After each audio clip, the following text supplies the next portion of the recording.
Welcome to the Life and Times podcast. Sit back, enjoy the conversation, enjoy the vibes, and thank you for checking us out.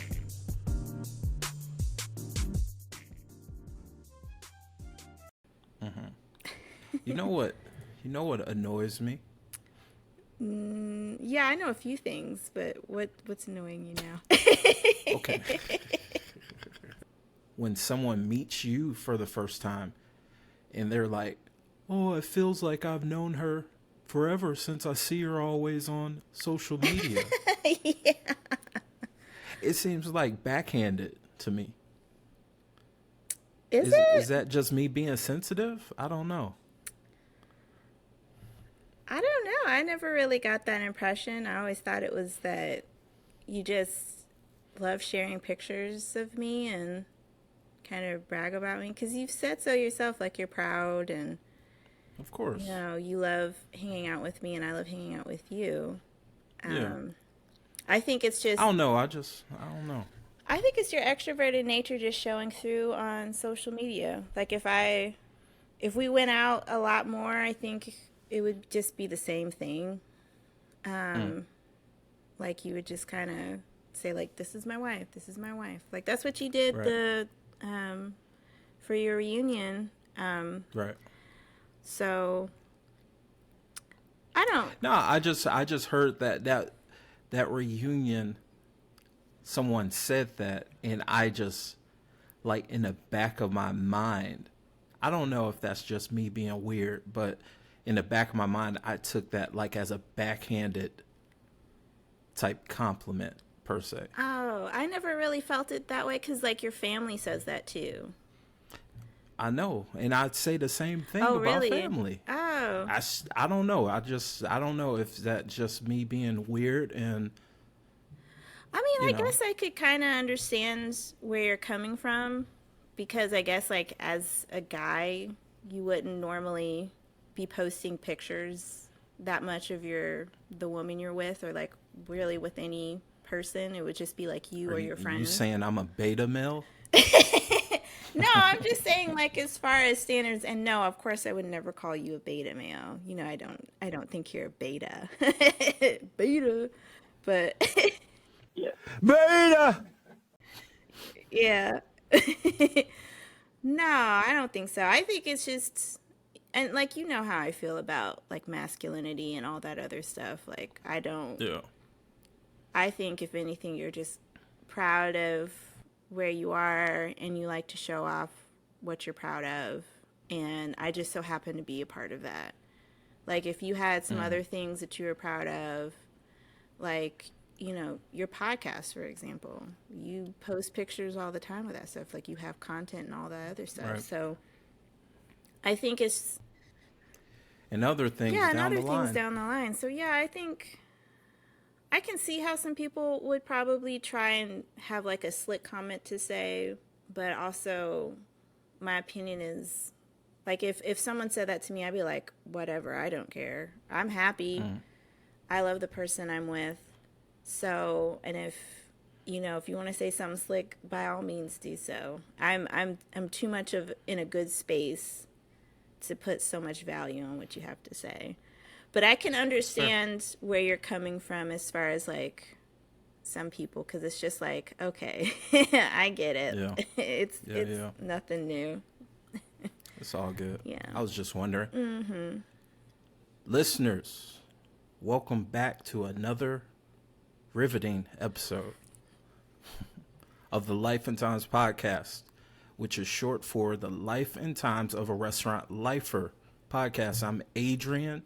You already know it's no BS coming from me. And for episode 10, I am joined by my lovely wife and former hospitality worker, Lois. Say hello to the people, Lois. Hello, people. All right, so what social media are you gonna? Yeah, Lois Codes. I haven't used Lois Codes in a while. It's been a while. But I still find it important to use that because I still like to teach. I still like to mentor, but I just haven't done it in a while. Okay. Yeah. All right. I like that. So, Lois, first question. Yeah. We always do this with our guests.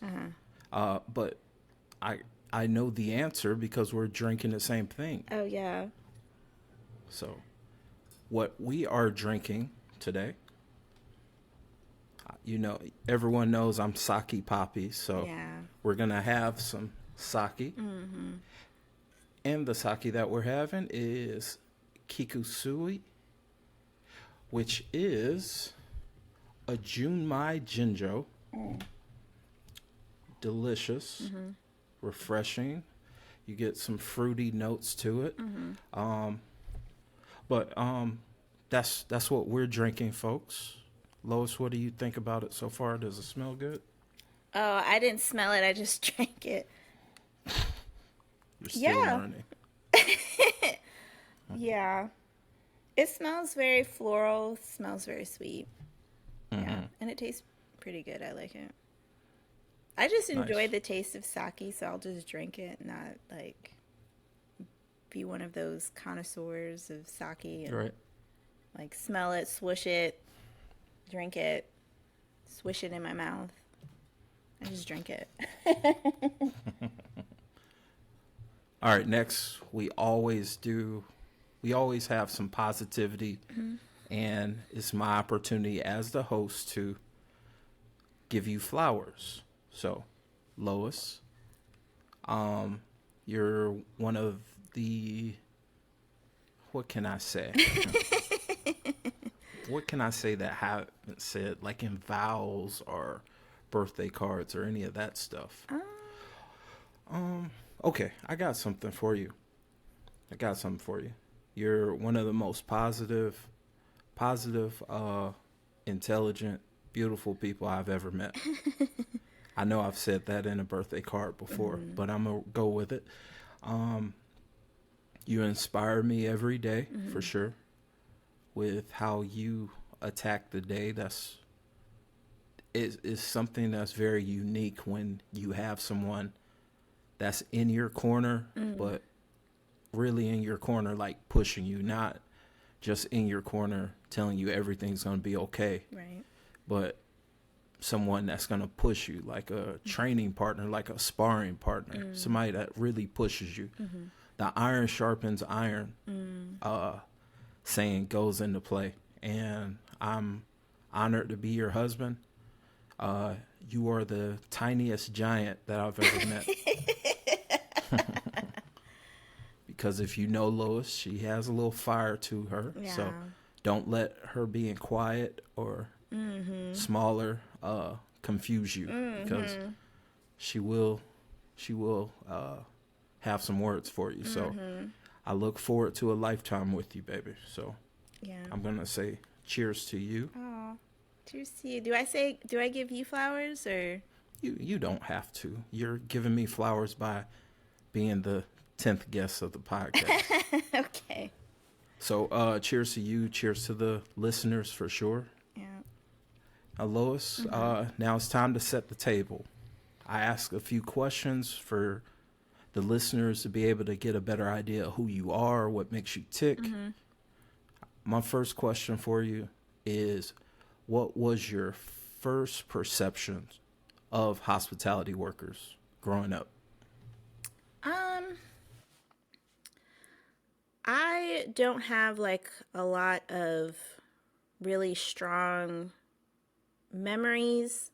I do remember like when I was like in high school and college, I always remember that I would tip as well as I could. Like I didn't go anywhere really fancy because, I didn't make a lot of money. But I do remember like no matter if the bill was like $20 or $30, I'd always try and tip like 15. And I'm not sure where that came from. I feel like it would have come from my dad or something, because my dad has always been like wanting to help people and always Definitely. wanting to give people opportunity. So I don't really have like any strong feelings, but I do know that I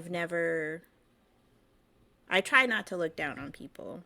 I try not to do that. I try not to be like, oh, that I'm better than them because, I don't do that job. It's more like I would not be happy doing that job because I don't want to have to deal with people like that. So let me, you know, at least give them the support they need. And, I've always tried to tip well ever since then. So, yeah.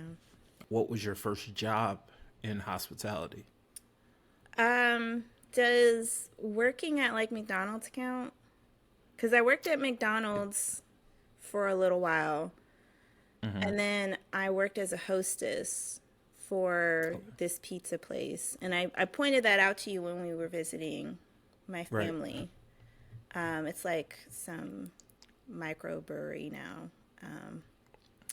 Tell me more about that, because I've heard about working in McDonald's, or the listeners have heard about that previous episodes, because one of our guests, her first job was, or her first restaurant per se, was working at McDonald's. So you tell us more about working for that pizzeria as a host. I will say this, I hated working there. Okay. As you mentioned before, like, you're extroverted, I'm introverted. So being a host, it was way out of my comfort zone. And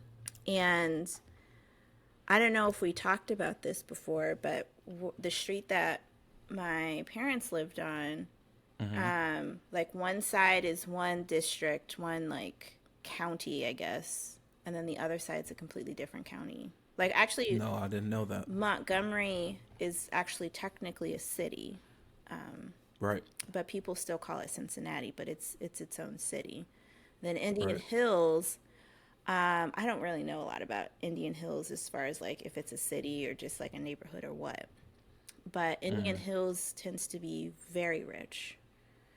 So, on my mom's side, like that area, it's, pretty, like, it's bigger houses, it's nice houses. And then on the other side, it's still nice houses, but not necessarily as big. Like, literally the house across the street from my parents' house, it's, smaller, but it's like 3 or 4 times more expensive than that. So we're dealing with like rich people oftentimes. And, having to work at that pizzeria, that's the type of people I was tending to cater to, was more richer, higher end people. So what I was tasked with doing is, trying to sit people, obviously. But you'd always have this, I don't want to sit here. So they'll just grab their stuff and sit somewhere else. And it's like, well, I can't do anything about it. I can't then just go to them and be like, that's not where I set you. So you'll have, the wait staff getting frustrated because some people are getting better, I guess, guests. Yeah, better guests. But of course, being rich doesn't necessarily make you better. It just means you'll spend more money, not give better tips.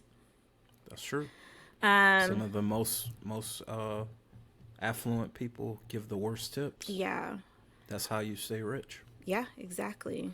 I'd also take orders. So people would call in, and I absolutely hate the phone. I hate it. I hate having to call people. It gives me such severe anxiety. And I don't know if you know this, but I do have social anxiety. Like, I don't always like to go out. Yeah, I mean, you know that. No, I know, of course, yeah. So, like, sometimes I start to panic. I start to, like, sweat really badly. I just stress out. So, like, having to take phone calls, I think that was probably the biggest reason I hated the job, was because I had to take phone calls. And I had to take orders, so that means I had to pay attention. And I'm not very good at being on the phone and needing to pay attention because I'm already doing something I don't want to do. So to do something else on top of it is already too much. It's asking a lot. Yeah. So I had to take orders, and like that would require me knowing the menu. And I was kind of okay with the menu. I think the one thing that I got in trouble for was that sometimes the waiters, they wouldn't clean their tables, and we were starting to get crowded, and I'm like, we need tables. So I would go clean the tables. When you And should be at the door. exactly. So I was Right. told, hey, you need to stop doing that. But I mean, if I stop doing it, it's not going to get done because the wait staffs, they're not doing it. They're running around doing other things. So, like, how is this getting cleaned? So, at some point, I think what really kind of made me stop working there was we had a family dog. And one day she ran off and she got hit by a car. And unfortunately, she wasn't saved. And I think at that point, I was just like, you know what? I don't want to keep doing this anymore. And I stopped working there. And I was more happy being unemployed than getting a paycheck. So, I feel that. yeah. That sucks. Yeah. You should have probably worked another position in the restaurant. Well, I try to work as a server, but you know, the transition wouldn't have worked still because I would still have to take orders. Yeah. I And was thinking more of working in the kitchen. the kitchen would have been nice. I would have liked working Yeah. in the kitchen or, Yeah. being a dishwasher. That's what I'm saying. Like some kitchen position where you don't really have to be bothered with too many people. I mean, other than your teammates in the back, but Yeah. you don't really have to deal with a whole bunch of different people. You're dealing with a closed circle, so you may have been more successful that way. But I put that more so on the hiring manager for misplacing you. You know. Well, they only had positions for like host and server. And honestly, I never thought about like back end house because I didn't even know that like was a thing. I knew host, I knew server, and that was pretty much it. I never really thought too much about the back end because I do kind of want to try to be a dishwasher. I do remember You would have this. hated it. I think I probably would, but I do remember this one guy who was at the pizzeria, and he just had like this insane laugh. And his laugh made just being there a little bit better because it was just like a crazy laugh. And like he was just laughing a lot. But What does it sound like? I don't know, it was like, ha ha, ha ha ha ha, or something like that. It was just like an insane laugh where it didn't quite sound like a laugh, but it was like consistent enough where you're like, this has to be like a laugh or just some type of joy. So Maybe he was crying on the inside. maybe he was, and I was taking so much joy from it. And I never knew.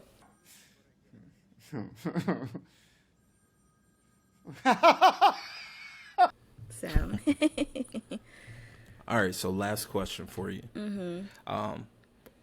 Do you feel that everyone should have at least one job in hospitality? And better yet, why? absolutely. I do think people should have a job in hospitality because I've thought about like serving people and the importance of service. Um, and I feel like people kind of have a better connection with other people when you serve them. And it also kind of helps you to kind of grow into yourself. Because as I mentioned before, I'm pretty introverted, but I did enjoy working at McDonald's. Like that kind of helped me get better and more comfortable being in a space where I would normally be uncomfortable. So I think there's a lot of good, at least for people like myself who are pretty introverted and have social anxiety. It can give you an opportunity to kind of just feel more comfortable and confident in what you're doing. Well, you're doing great. Thank you. I appreciate that. Yeah. Yeah. Once again, you're listening to the Life and Times podcast. And I brought my wife on because of today's topic. If you check out her YouTube channel, Lois Codes, one of her videos dealt with the subject matter. Mm-hmm. And today's subject is imposter syndrome. Mm-hmm. Now, I'm going to look up the definition for you, Mm-hmm. for the listeners, just in case Mm-hmm. they have never heard of it, because I'll be honest, I heard about it because of school, but I never really had discussions about it past college, being in psychology. But the definition of imposter syndrome is the condition of feeling anxious and not experiencing success internally despite being high performing in external objective ways. This condition often results in people feeling like a fraud or a phony and doubting their abilities. So Lois, what do you feel about that definition? Is that pretty spot on, or would you add anything to that? Yeah, I would say that's pretty spot on. It's definitely like felt pretty intensely in like the programming space. Like if you're in technology, especially if you transition from something else into programming, like I have done, you Right. definitely feel that. And I'll say like it's a feeling that doesn't go away, but you just get more comfortable with it. Gonna say, like, let the listeners know. I know your story, Right. but like, you went to college for a completely different field than what you're currently doing right now. So like, let us know, like, you went, because, and what's relevant about this conversation, just so everyone knows, is people have this feeling with imposter syndrome in every profession. You there's plenty of people that are in high level restaurant jobs or companies that didn't get formally trained. I myself, I did not go to culinary school. I brag that I learned through the School of Hard Knocks. Luckily, I knew enough Spanish and I had the work ethic where I worked in a lot of kitchens and tough kitchens where they would eat up and chew up and spit out plenty of people, but I survived. And during that whole time, I had that feeling of imposter syndrome because it was a completely different culture in the sense of, I don't know what all you're saying, but I'm learning, I'm being observant, I'm paying attention.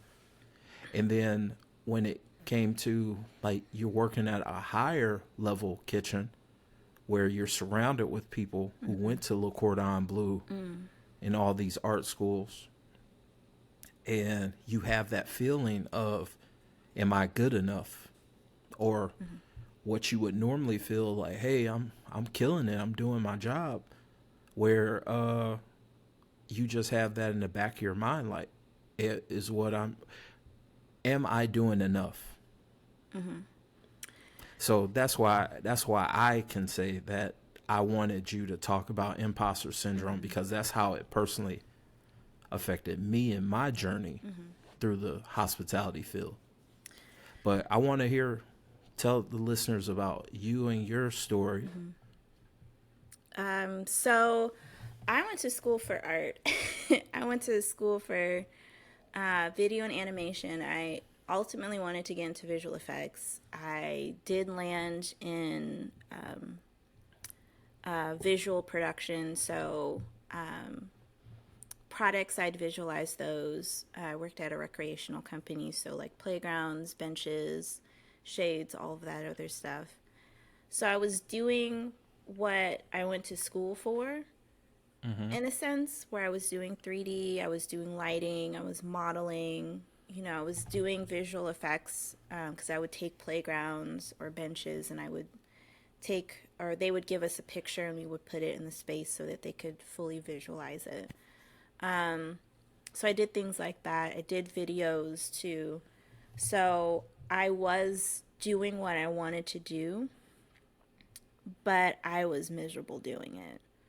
Why? And because at that time, I was working in Carrollton. And for the people who don't know, Carrollton is about an hour west from Atlanta, 20 Mm-hmm. minutes from Alabama. Mm-hmm. So it's a small, I would say small college town. It's, as my mom would say, it's in the boonies. And I was making like 40K back in 2014. I thought the listing was for 50K. Um, and I remember when I was interviewing, and this honestly was a red flag.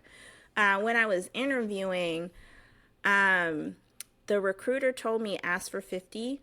So I asked Mm-hmm. for 50, and literally the VP and my director just laughed at me. They're like, "We can't offer you 50. We're going to offer you 40." And I was like, Mm. I'm going to take it. So, cuz at that point I was struggling. The issue was that I wasn't building my network properly, so I wasn't really getting the jobs that I The wanted. layups. Yeah, Yeah. I wasn't getting the layups. I wasn't networking. I wasn't really building a portfolio. And like with that industry, it really does help that they know who you are and know what kind Definitely. of person you are. So essentially they know like what you're willing to put up with. And so I just took the job and I worked there for about almost 3 years. Um, and I eventually got like pay bumps, so I can't complain that much about it. I think the highest I made was like 47. And the only Mm. reason I made that much money was because I think at the time Obama was saying that if you made X amount of money, then you won't get paid overtime.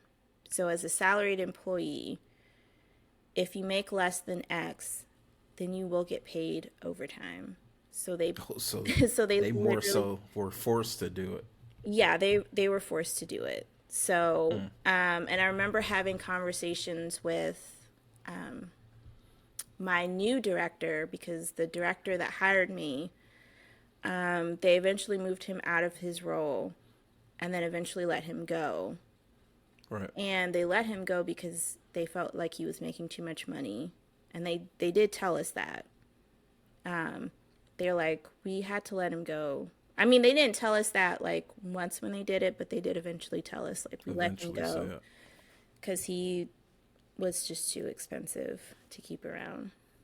And he was only making 50K. He wasn't making like a That's ton of money. crazy. He wasn't making more money than, I mean, I was making close to what he was making Mm. before, like when I left, when I was leaving. And I remember my new director was like, whenever we talked about, hey, people are making more money in these places doing what we're doing, but we're going above and beyond. You guys should, pay us more money. He's like, well, then just go work there. And it was a very dismissive attitude. And I think at that time, I was reading about like the visual effects industry and how people were essentially working really hard but not getting paid. Mm. And I just was like, this isn't really suiting me. And also at that time, as you know, I had just paid off like a huge debt, student loan debt, Mm-hmm. and I borrowed money from my parents. So I was like, I'm not making enough money. I need to do something that's going to make me more money. And what's crazy about it actually is I made that decision when I was living like just outside of the city center of Carrollton, which Mm-hmm. at that time didn't have internet. Right. Like, The no. city. Well, the Like it city was weird. did, but outside of it Oh. didn't. So, and I was like in the country. Like, you go outside, you immediately see the stars. Like, there's no light pollution whatsoever. Oh wow. And, I remember having like lizards getting into my apartment and, frogs kind of just meeting me at the door. I lived right next door to, I don't know if I told you this, but I lived right next door to, it's like a trailer park slash camping site. Okay. So it was a mix of people who literally lived there and then like people who were just kind of Traveling. traveling. So I would also get like random dogs like showing up and being around my apartment. So I was like, I'm so miserable here. Uh, but I decided to transition when I didn't have easy access to the internet. Because at that time, it was pretty much use mobile data, but mobile That's data expensive. was expensive at that time. Yeah. Yeah. Super expensive. Like Yeah. 5 gigabytes of data could be like $80 a month. And I was not making enough money to afford $80 a month. I owed my parents money, and my driving force behind wanting to get better or get paid better was I didn't want to ruin their retirement. So, what I did, um, I tried to use what mobile data I had. I think I had Verizon at the time, and I switched over to T-Mobile because T-Mobile had like this deal where you get like double what the competitors were, but like half the price. So I was paying like maybe $80 for like 16 gigabytes. So I was like, this is good. So what I did, I used mobile data sparingly when I was at home, but I'd go to McDonald's, which was 24/7, and that was about 10 minutes away. I'd download things. If I needed really good internet, I go to Starbucks, which was about 30 minutes away. I would download all the material I needed, watch whatever videos. I'd screen record. If I could download the videos, I would. I would try and do whatever I could that didn't require the internet. So I would do all of that, and then I would drive home, and I would just spend the rest of the day just studying. I would study at work. I would study because I lived about 10 minutes away from work, which is really convenient. So I would go home for work and I'd study. And then there were down times at work, so I would study then. I'd go home, I would study. Get up early, I would study. I just spent, every waking hour studying, learning how to program. I used Free Code Camp to kind of get me started. And then I You would, said free code camp. yeah, it's like freecodecamp.com or freecodecamp.org. I don't remember which, but Gotcha. I used them to like kind of get the ball rolling. And, I studied for about 6 months. And that's when I got my first tech job. I remember it was like December. It was like December just after Christmas. I was with my parents and I was sad because I still didn't have a job. I was like, I don't want to do this again next year. Like, I don't want to be here in a year. And I told myself, if I don't get a job in tech in a year, I'm going to quit and just work at McDonald's because I hate it. Really? Yeah, I didn't know that. I absolutely hated working there because I was mad that at that time I was creating like interactive experiences. So I was using Unity, which is a game engine. I was learning how to use C Sharp to make these interactive experiences. I was learning how to program, and I was trying to apply it at work as well. And they were very dismissive of it. Like, they would outwardly say, like, this is great, we love it, our customers love it, but they would just stop at that. They wouldn't go any further. And I was just getting frustrated, and I already hit my ceiling.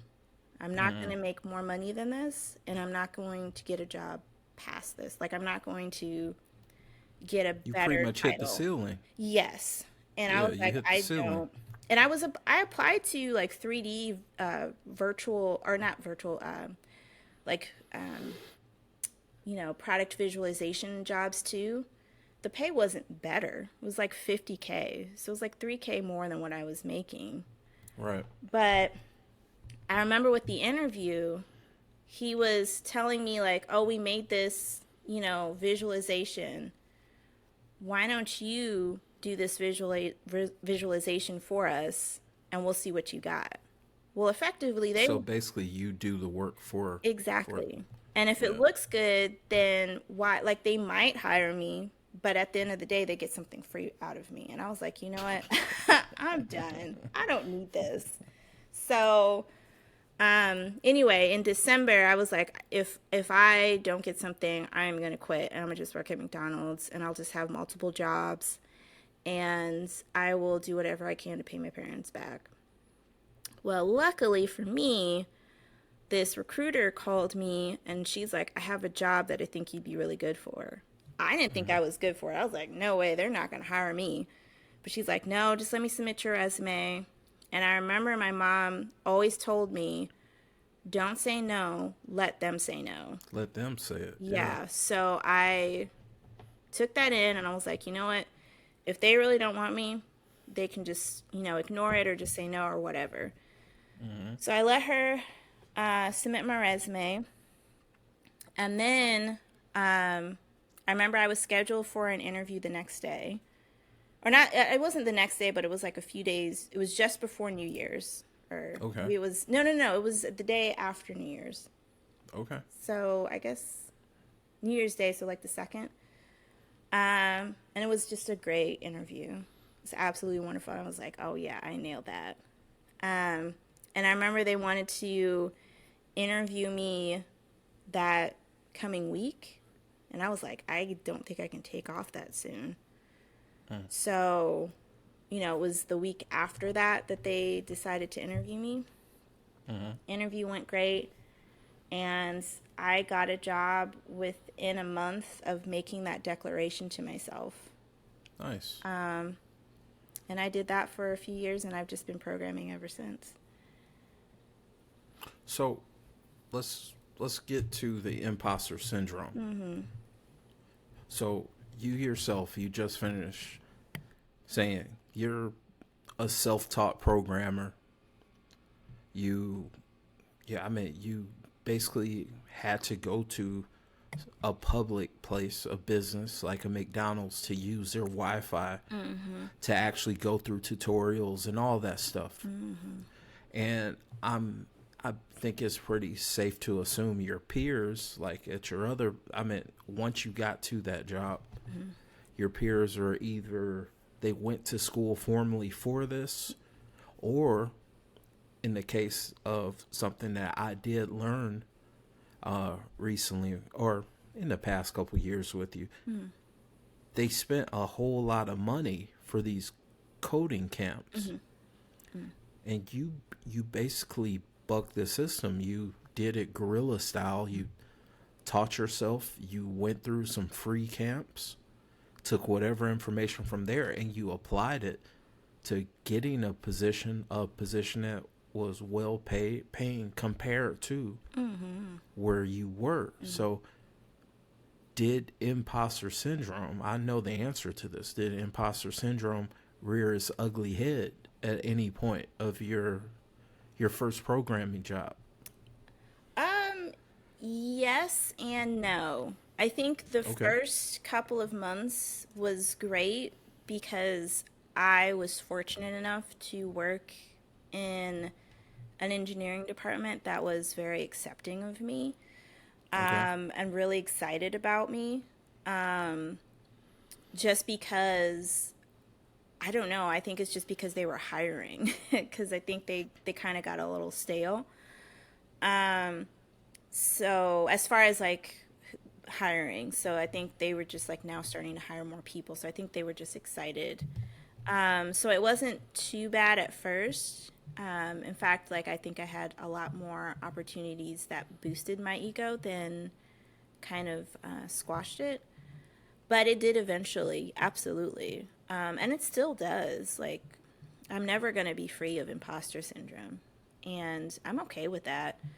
And I think it's one of those things that, because I was watching like this, this Instagram story about it. And he was pretty much saying like imposter syndrome is really just reminding you that you, or is essentially telling you that you don't belong. And by all accounts, someone like me, I wouldn't typically belong there. I didn't get a degree in there. Programming is traditionally very cis, white, straight, male. So, there's always going to be a tinge of imposter syndrome just simply by the my existence. So it's a question of, do you embrace the imposter syndrome or do you fight against it? And you have to think about imposter syndrome kind of like a wave in the ocean. Like you can always fight against it, but at some point you're going to just get tired with it. So you might as well just go with it. As they would say, go with the flow. So, just, as it comes, have moments like that remind you of like why you were there. Because again, no company is just going to hire you for the sake of hiring you. Right. Companies might look at you, because I've had this happen to me. I've had people say like, "Oh, you'll get the job because, and they would never outwardly say Because it. you're a black woman? Yes, they would never say it, but it's like I knew what they meant. I would get the job because I'm a black woman, which has never been true. Because if I could just get a job because I'm a black woman, why didn't I work at Disney? Why didn't I work at Pixar? Like why haven't I gotten the opportunities to work at these big companies because I'm a black woman? If that's Right. the reasoning. Right.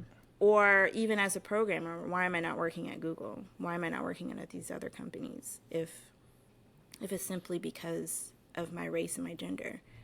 Right. It'll help me get to the door, but that does not mean I will be able to walk through it. There's still a whole process involved in order for me to get through that door. So, I say all of that to say, like, imposter syndrome is never going to go away.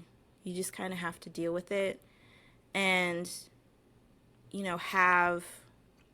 have reminders of why you deserve to be there. And I have those moments more times than not, but I will have a bad day. And for sure. When I do have that bad day, I just walk away. And I'll just like go out, I'll just walk around. I'll sit, I'll sleep, I'll do whatever I need to kind of just bring my energy down.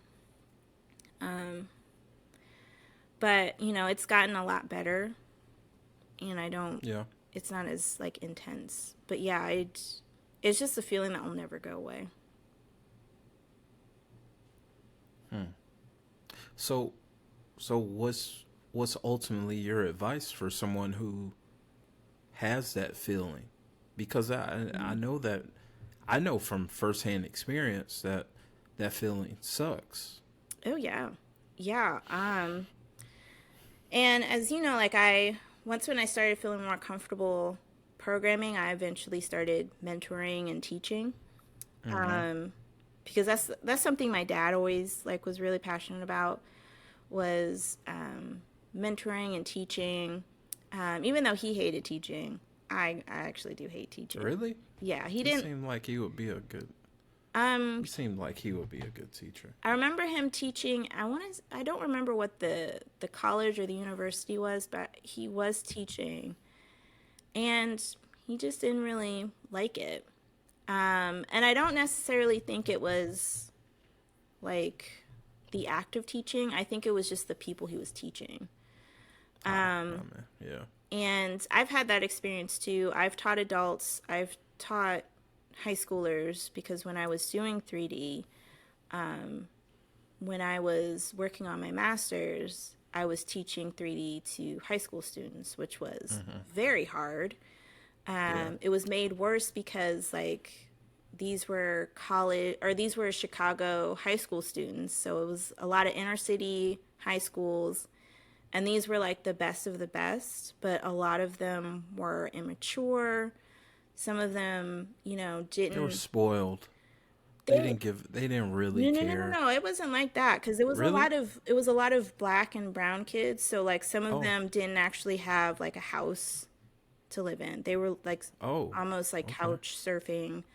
Some of them like, they just had their dad because like their mom passed. I remember like they would have jokes about like so and so didn't show up because they were shot dead and they were killed, and that was their joke.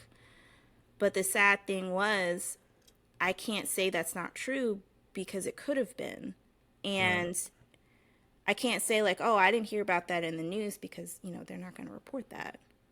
It's definitely not going to be first page news, and it may make the news, but might not. So, I taught a range of people, mostly like just high school and up. I've never like taught younger than that.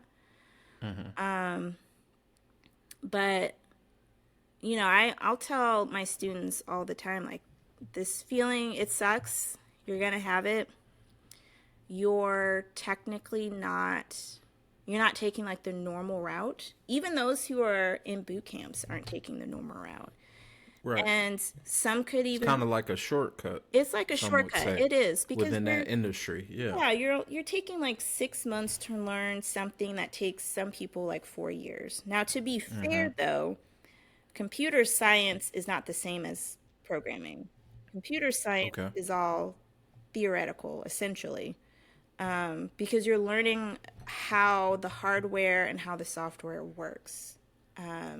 And you're getting more involved with like, just like how to create like images, how to render those, or like how to make sure that the hardware and the software work well together.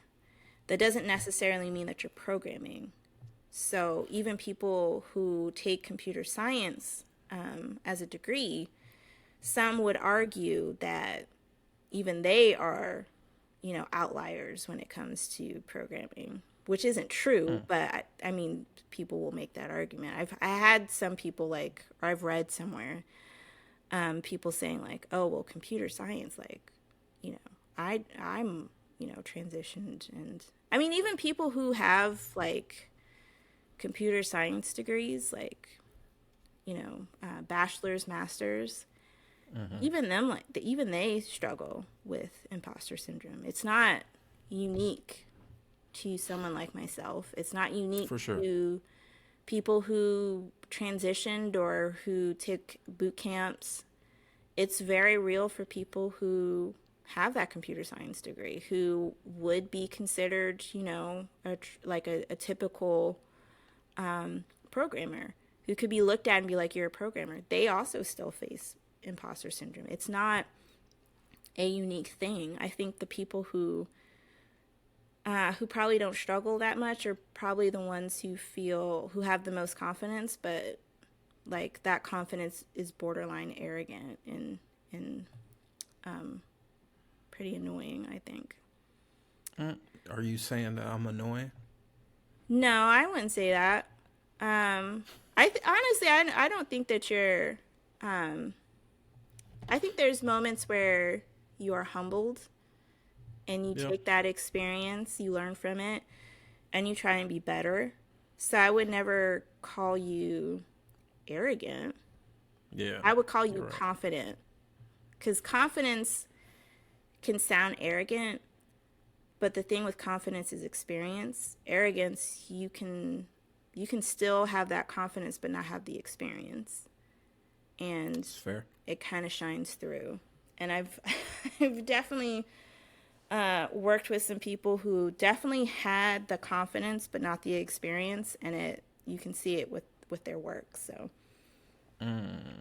I say that to say, I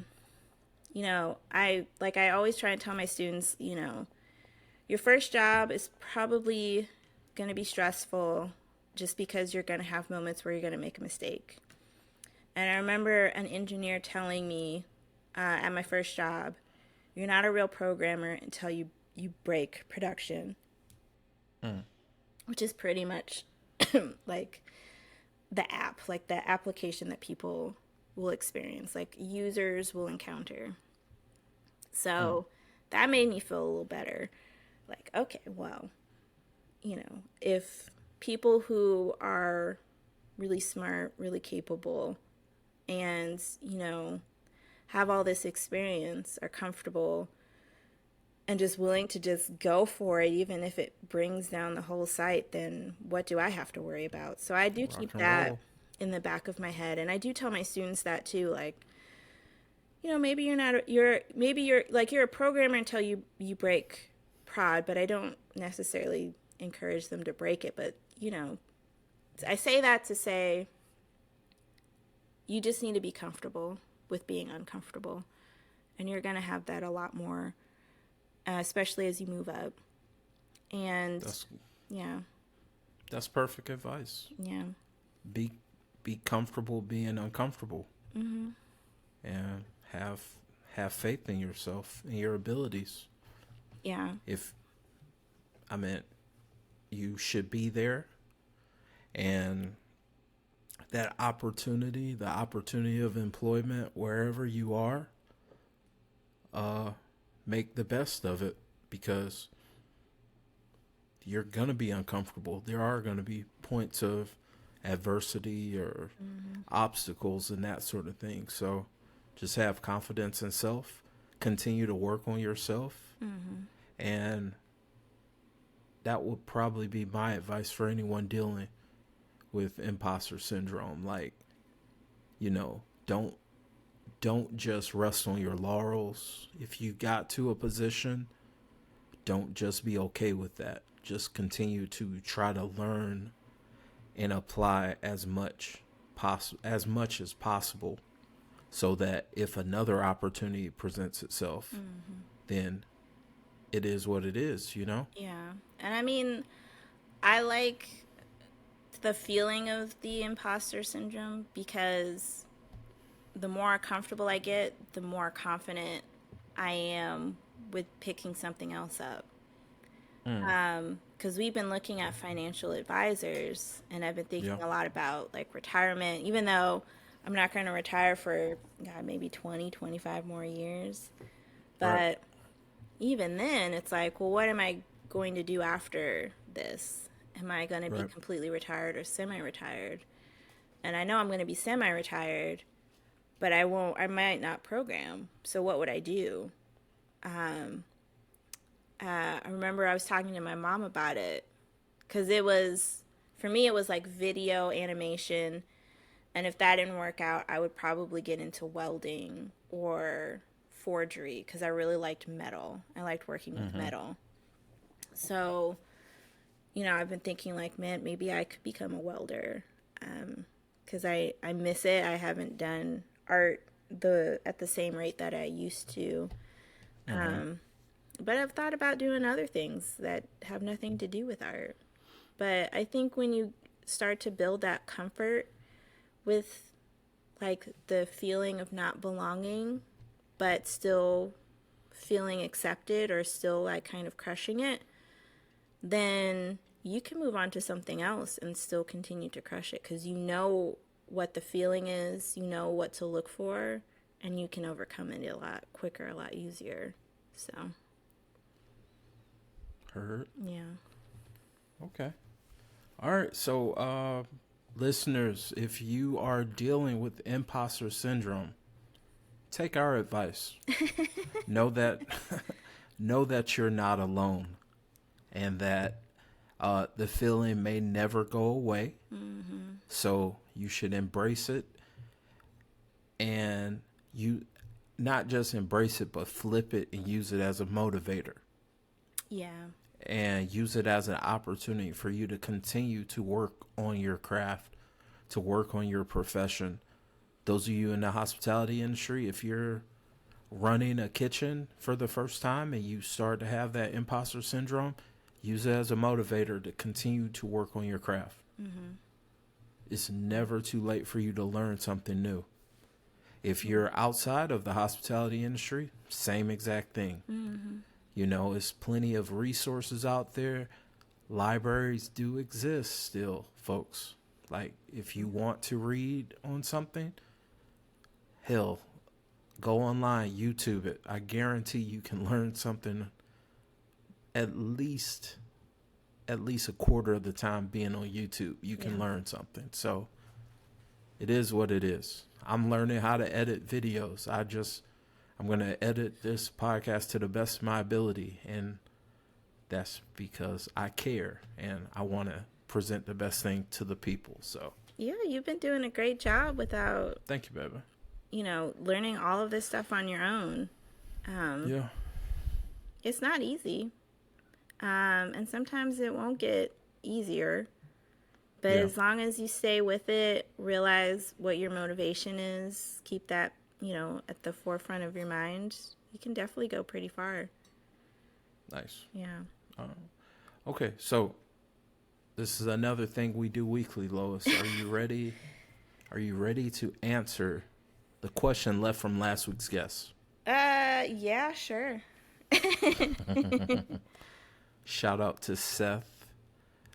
He was last week's guest. Y'all check out that episode. It was a wonderful discussion on the toxicity of grind culture. Terrific episode. If you haven't checked it out, definitely check it out. But his question for you, Lois, be prepared. In fact, get a little sippy of your sake. Okay. All right, his question. Outline the benefits of sleep deprivation in terms of separating yourself from society. Like depriving yourself of sleep?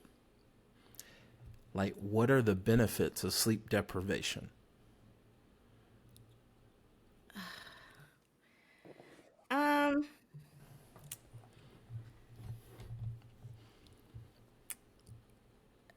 I mean, I guess it's like a good way to get high for free, right?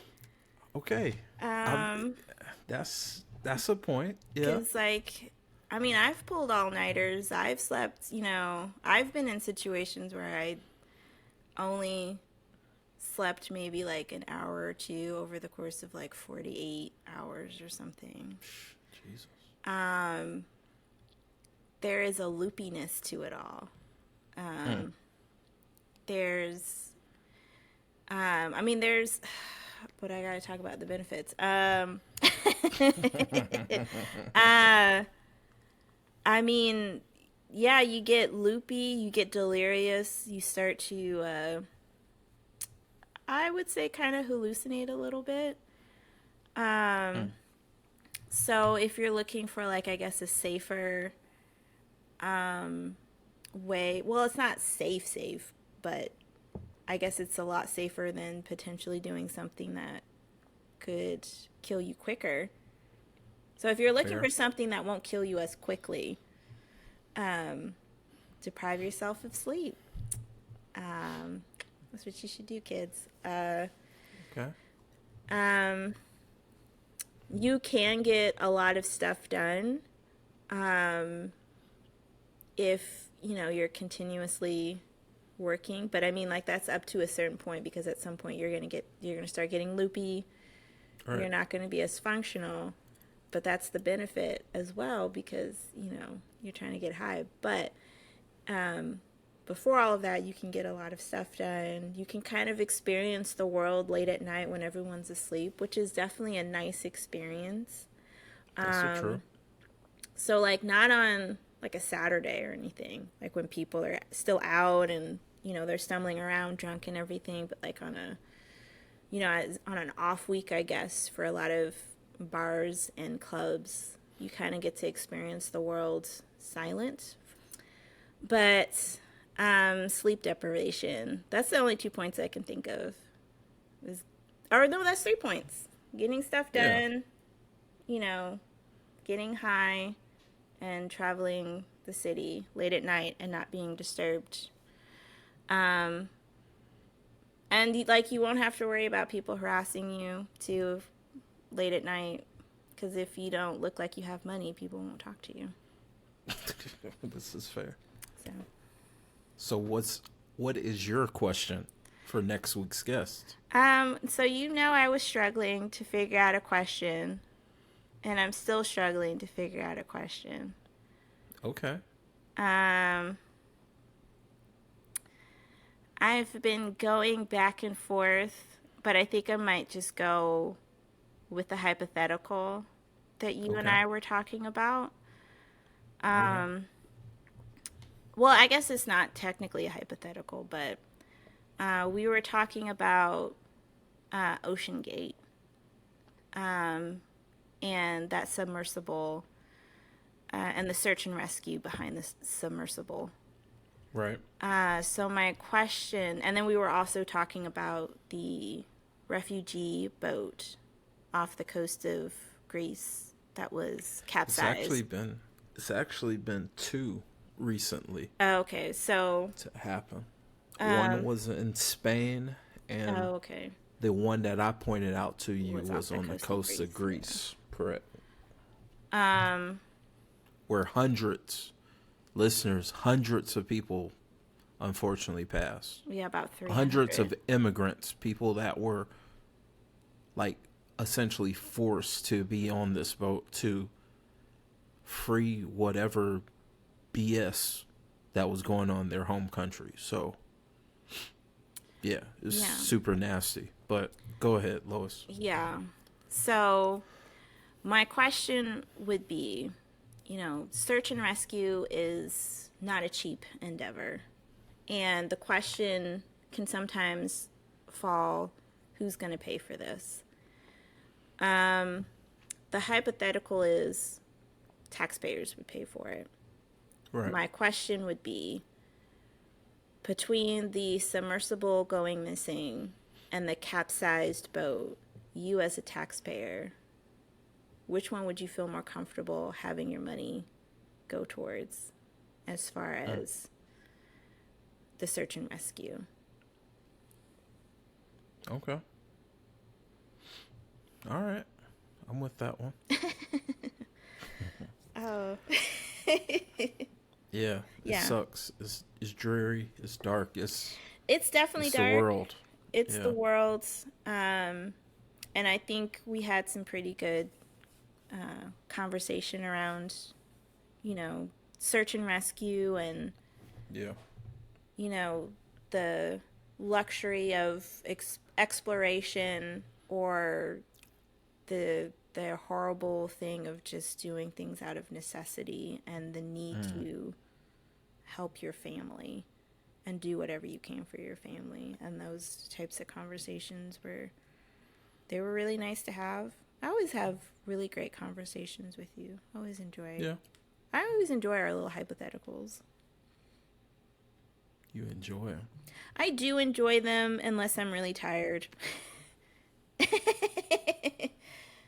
And you're just like always asking, or you ask me like a question that I've answered already. And you're just asking me again, like, what do you think of this? And I'm like, the same thing that I said last week. Because we started talking about Mount Everest and how you can't climb Mount Everest without having rescue insurance. So like that type of exploration, type of exploration vacation, essentially. Right. You know, would that need to be more of a requirement for stuff like that submersible? It's fucking stupid. It's fucking stupid. I'm sorry. But yeah, like you said, it's the world we live in where unfortunately we value the people who take the most. And we kind of disregard the people who probably need assistance the most. Definitely. No. All right, Yes. last contribution. Uh-huh. You have to add 2 songs to the Life and Times playlist. Listeners, Life and Times playlist, look it up on Spotify. It's a curation of great songs, vibes, moods, whatever the hell's going on in your head, from the host, Adrian, and our weekly guest. Mm-hmm. So, Lois, what 2 songs are you adding? I think I'm going to pick the 2 songs at the top of my Spotify on repeat list. Okay. Which is going to be Dead on the 4th of July by the Flashbulb. Okay. And then Follow Me by OG. Okay, so I know OG. Uh-huh. But tell me about the first song. It's not, like, it's very instrumental. And you know me, I like instrumental. Right. And that's all I can really describe about it. It's instrumental. I don't know, I just really like it. That's fair. I would And say shout out to OG. Yeah, OG, that I really like that song, Follow Me. Like instrumental music really centers me and gives me focus, but like anything with lyrics, if it can center me, then I'm really into it. Okay. Yeah. I did have another song I wanted to add, Where I Go, by NX So Worries. you're just breaking the rules. I'm not breaking the rules. I was going to add it, but then I realized it's about cheating, and I was like, I shouldn't add that one. I shouldn't add that one. You can add it. I'm not going to. Because it was like, oh, I probably shouldn't do that, but I'm not going to. But I am going to throw it out there, because why not? I'm an agent of chaos. I see. All right, my 2 songs. First one, Fela Kuti. I got another song from him. Mr. Follow. And doing research on that song is about, I mean, if you've listened or read anything about Fela Kuti, he had big issues with that local government and the army being against him, because a lot of his music was liberating to the people and speaking on the injustices and how corrupt that government was. So Mr. Follow is pretty much calling out the army, which they were essentially the henchmen. So great song. I mean, it's always a great production. It's Fela Kuti, Mr. Follow. Second song, I'm going to pick something off of this Young Thug album because I definitely enjoyed it. I'm gonna break my rule of having a song with Drake in it, but Oh You Went, Young Thug, Drake. I just love the song. I love the vibe to that song. It's just it sounds like some Creepster ass song. Like, in fact, that's what the end bumper is gonna be. Did I show you that edit that I made of Jimmy Del Rey? The Is it that guy who does that thing? Yeah. That body roll? Yeah, you showed that to me. That's gonna be the end bumper for this episode because it's just a vibe that I get off that song. But I fucking love it, and it's a great song. And free slime for sure. All right, Lois, how do you feel? This is the end of the podcast. I feel pretty good. Yeah. Yeah, I feel pretty good. I hope I was able to answer all your questions. Yeah. Yeah. You did good. You did good, kid. Thanks, sir. All right, Lois, let the people know how can they follow you and plug Lois codes because someone may want to learn more about coding. Yeah, absolutely. So I'm Lois Codes on pretty much all major platforms. So it's Lois_codes. I think Instagram might be a little different just because Lois_codes was already taken. But it's Lois_codes on all socials. You can find me on YouTube, Twitter, Instagram, Facebook. And for those interested in programming, you can also find me on dev.to. I don't really have many blog posts. I think I only have one. But that blog post is on C# and how to make a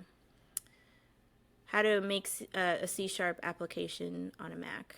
So yeah. Nice. Nice. Was that the most viewed video on your channel? It is the most viewed. I definitely want to get back into it, but it's very time consuming, and Definitely. I just need to kind of figure out my time a little bit before I get back into it. I feel that. Yeah. Okay. Well, listeners, once again, this is the Life and Times podcast, which is short for the Life and Times of a Restaurant Lifer podcast. Please follow us on Instagram and YouTube at Suplex Dinner Club. That's the home of 2 of my projects. Mondays, we talk college football on Dogs versus All Y'all, where we don't just talk about the defending national champions, the 2-time defending national champion, Georgia Bulldogs. We talk about all things college football, hence All Y'all. And on Wednesdays, of course, y'all know the vibes, is good conversations with some great people on the Life and Times podcast. So, and I mean, for those of you who are into pro wrestling, I am 1/4 of the mighty All Marks pod crew. The name of that podcast is We're All Marks Anyways, pro wrestling podcast. So we talk pro wrestling, we talk hip hop, all kinds of stuff. It's good conversations going on over there. So shout out to all those good guys. So Lois, thank you again for joining me, love. I love you. I love you. Listeners, I love you too. Don't feel left out. I got enough love for everybody. Shout out to the listeners. Lois, we have some international listeners, just in case, just so you know. I don't know any language besides English, so Mi Amor? Is that it? My love? Yeah. That's French, right? Yeah. I thought that was No, Spanish. we have Mi Amor. Oh yeah. I'm kind of drunk right now. Yeah. So, unfortunately. No, I saw it. We have a listener from Canada, so shout out to them. A listener in the UK, shout out to you. We also have listeners. We've had a listener in Switzerland. Nice. So shout out to them as well. So Suplex Dinner Club, we're trying to grow, and you guys are going to be a part of it. Have a wonderful, wonderful week. Take care of each other. And there was a saying that, there was a saying that I heard, and I was like, man, I'm going to steal that shit. So now karma's like, nope, you're not going to steal it, asshole. Come up with your own stuff. The work's not done. It's never done. How's that? That was good. Was that bullying? No, that wasn't bullying. You need to say that with intensity, and I think you said that with the right amount of intensity. Work's not done. We'll see y'all next week, man. Peace.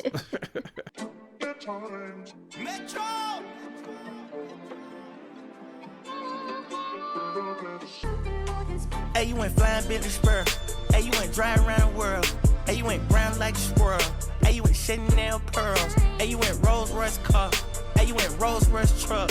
Oh, you want to walk with all my hoes. Oh, you want to line it all up. Hey, I want to play it how it is. Hey, I've been playing for some years. Hey, you trying to steal all the field.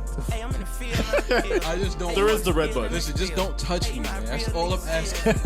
Do not touch me.